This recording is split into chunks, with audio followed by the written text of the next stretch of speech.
Hello, everyone. It's John from Toronto here. Hello, everyone in BookTube and elsewhere. So today is the day I'm going to start reading my novel, Hockey Camp Summer, as I promised last time. I'll just quickly tell you what you need to know about it. There's two main characters, so two protagonists.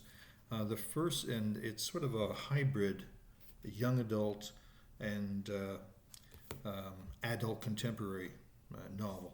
So we've got Bobby, who's the owner of the camp, and he's in his late 50s, I believe, going on 60. And then we have Matt, and he is 16. So that's the young adult protagonist. And they tell their different stories, except it is in third person. So hopefully that makes sense to you. I think it will make sense as we go along here. So I'll give you chapter one, Bobby. Ear-splitting voices bounced off the arena walls. Bodies slammed other bodies against the boards. Skates sliced into the ice as players chased the zigzagging puck like packs of lions sprinting after prey. Back and forth, back and forth. Finally, the referee whistled the play dead on an offside. Leaning forward, gloves on stick, sweat dripping down his legendary Toronto uniform, defenseman Bobby Banks sucked air in and out quickly. This was it, Game 6 of the Noble Hockey League Final Series, and if Montreal won tonight, there would be no deciding game in La Belle Province. Bobby looked around, still not believing he was really here on the same hockey rink as some of the biggest stars in the game. In his 17-year career, he got called up from the minor league only a few times to replace an injured player on the big club. And he'd never played in a Sterling Cup playoff series before. The players closed in for the face-off, and the linesman dropped the puck. Montreal got possession of it and began an attack. Bobby scrambled back into his own zone, skating backwards while the opposing forward with the puck rushed towards him. If the player raced by, the result would be a breakaway chance on Toronto's goalie. He couldn't match the other player's speed, so Bobby knew what he must do, what he'd been sent up from the farm team to do. He got ready as the forward came closer. Just as the target tried to spin past him, Bobby stopped and delivered a jolting shoulder-to-shoulder check. The Montreal player crumpled to the ice and did not move. The hometown fans cheered wildly. After passing the freed puck on to a teammate, Bobby heard the whistle blow. "Hey," he balked. "The check was clean, right?" "Yeah," said the referee, "just making sure he's still alive." Montreal's enforcer, big toothless Francois Riel, rushed over to Bobby. "That's it. Drop him, Basha." Riel also spent most of his time in the minors, so Bobby knew him. "You heard the ref. Clean check." Riel shed his gloves and hammered Bobby's nose with his right fist. Good punch, Bobby had to admit. His knees buckled, but a second later, instinct took over and his gloves flew off. A flurry of punches exploded between them. Riel held the upper hand at the beginning. Bobby charged back and threw a couple of solid left hooks, cutting Riel above his eyebrow. Blood sprinkled onto the ice. The crowd thundered its approval. The referee sent in the linesman to pull them apart, and each fighter was penalized 5 minutes for fighting. "Once I'm out of this box," Riel roared over the glass separating them in the penalty box, "I'm coming for you, Bashir." "Didn't think I was your type," Bobby chuckled. He may as well have been sitting in a sauna turned on full blast. He grabbed a water bottle and squirted his head. His nose and every muscle throbbed in pain. The fans were yelling and clapping for Bobby and booing Francois. He loved it. "I mean it," Riel pressed. "Round 2 after we're out."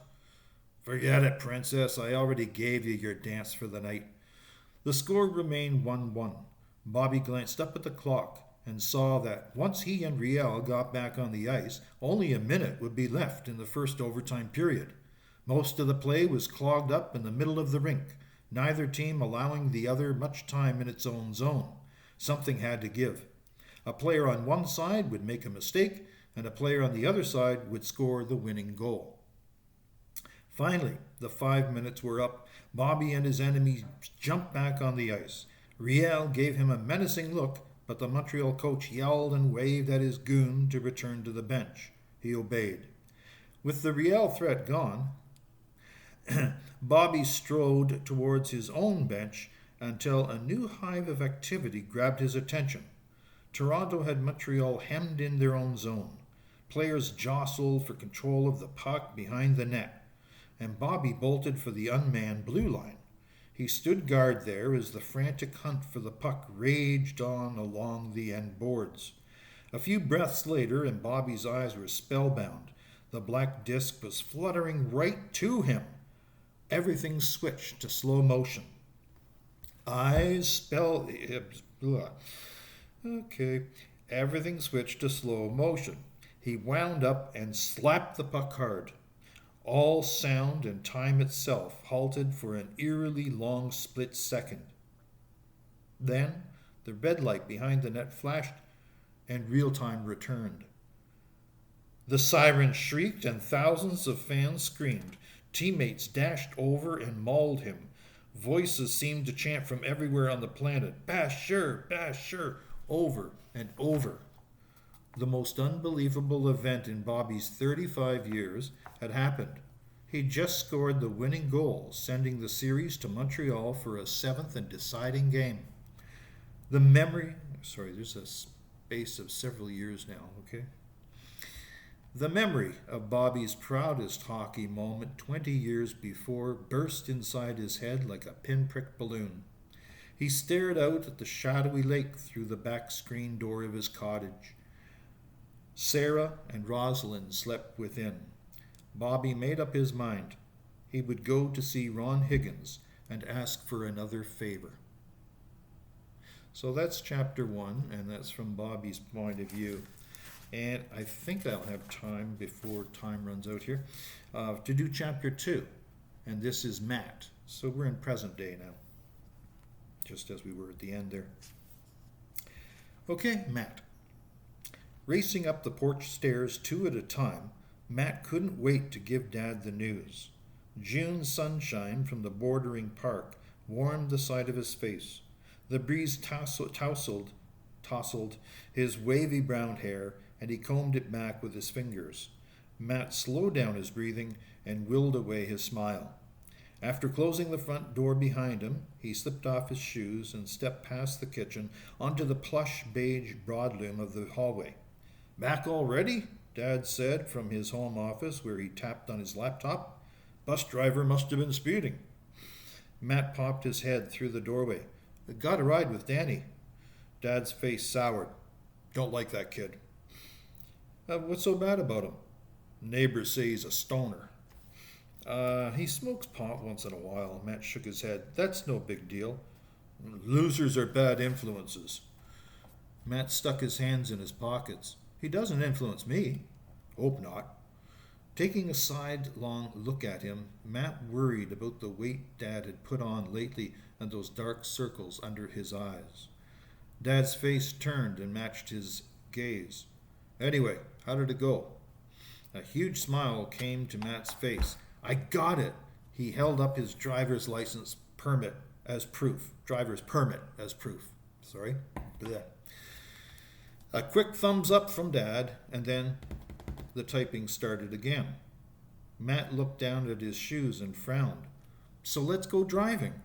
"Can't." Dad pointed at his computer screen. "Got a deadline." "Yeah, I know." Matt trudged downstairs to his bedroom. Deadline. He hated the word. It rhymed with the red line painted on center ice, and it separated him from Dad. "Hold on. Got some news." Matt jogged back upstairs. "What is it?" "Found a hockey camp for you. Starts next week." "You said they were all booked." "This one's a bit off the beaten track, and it's for the whole summer." He didn't like the sound of either bit of information. "What about Grandma and Grandpa's?" Dad was never close to Mom's parents, but after she died 4 years ago, he at least agreed to let Matt spend 2 weeks with them each summer. "They're too old to be taking care of a 16-year-old, Besides, this will be your first test away from family. Better get used to it if you're going to be a pro hockey player. Yeah, he couldn't think of anything else to say. I sent you the link. Check it out. Back in his room, he read the words Bobby Banks Hockey Camp and clicked. The photos on the website showed a cheap brick arena and a handful of simple wooden buildings on one shore of a tiny lake. It didn't look like anything, really. He couldn't picture himself being there. Part of the blurb boasted back to basics, fundamental skills, and fun. He sighed and closed his eyes for a second. Then he turned to stare out the window into the backyard. Memories of Grandma and Grandpa's farm near Grand River settled into his head. Flat fields stretching far out to nowhere, the breeze smelling of corn crops and manure, and the big old farmhouse he and Grandpa revived last year with a fresh coat of white paint. He licked his lips. Grandma's homemade fry bread and apple pies, the rich paper smells of the bookshelves in the living room, stuff with titles, everything from A Quality of Light to Heart of Darkness. He'd never been big on reading, but Matt remembered surprising himself by really getting into these stories at night during his visits. Grandma's hand-sewn cats, dogs, and deers snuggled in just the right places in between the books, and pictures of Mom stood on the top shelf. Dad kept only one photo of Mom on his night table. He almost never mentioned her, which was weird because they'd grown up together, childhood sweethearts and all that, near the Six Nations Reserve. Mom was a social worker until her illness. Dad still worked at a big-time accounting firm downtown. Hard to believe he had a big office there with a personal secretary, since he did a lot of his work at home in the evenings and on Saturdays like today. A summer without a visit to the farm was like taking a hard hit into the boards. He had only an inkling of his Mohawk heritage because Dad took no interest in that stuff. Thanks to his grandparents, Matt had gained some awareness of his cultural roots, but he yearned to know more. He enjoyed listening to their stories from the past and going with them to the reserve when they stopped at the farmer's market. On the fourth weekend of July, the Grand River Powwow took place where dancers from all over North America came. The booming drums, chanting voices, colorful costumes. Everything blended beautifully in his ears and eyes and touched something deep inside him. He'd felt like a flying eagle, more alive and free-flowing, and yet part of something much larger than one lonely kid who missed his mother. His grandparents loved and spoiled him, and he lapped up every awesome thing they did to make him happy. Surely this summer they would have let him drive their Kia Soul into Brantford by himself, where he could impress the girls. He respected his father, but Matt hated how Dad seemed to bury his feelings after Mom died. Did he think it was less painful to forget she ever existed instead of remembering their good times? Matt looked again at the laptop. He convinced himself that the pictures of the hockey camp he had never heard of before were laughing at him. What good could come of this? And who the heck was Bobby Banks? And that's the end of the reading for now, because I certainly don't want to go over 15 minutes. So another time, maybe tomorrow, I don't know, I'll carry on, beginning with chapter 3. I hope you enjoyed it. So if you have a comment or something about it, good or bad, please feel free to let me know. And have a great night. And we'll be hopefully seeing each other, okay? Bye for now.